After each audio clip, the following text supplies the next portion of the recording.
ស្រែកទឹកខ្លាំងណាស់អ្នកម្ដាយកូនអើយស្លាប់អីលើហើយអូអ្នកមានគុណខ្ញុំ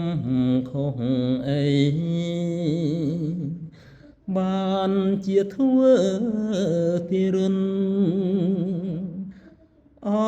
អ្នកម្ដាយមានគុណ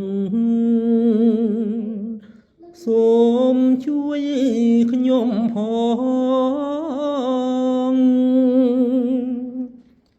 គេធ្វើបាបខ្ញុំគ្មានត្រាប្រណីគេចង់ហាលថ្ងៃដៃជាប់ចំណងបងអត់បាយស្ទើរខ្សែហើយមាសបងបើមានខុសឆ្គងក៏អងចិនដែរគេនារទេចោលដូចសត្វនេរឆាន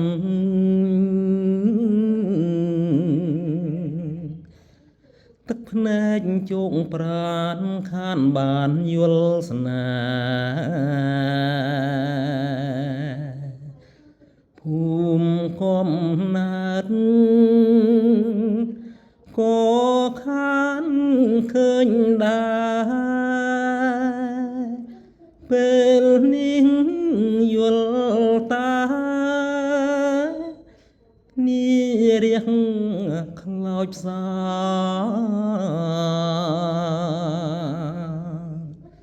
ព្រៃភ្នំវាលធំជួយចាំសុំដីបើខ្ញុំមិនខ្សាយចាងចោលលោកកាគង់បានត្រឡប់មកជួបភក្ត្រានាងម្ដាយស្នេហានិងបុប្ផាស្រី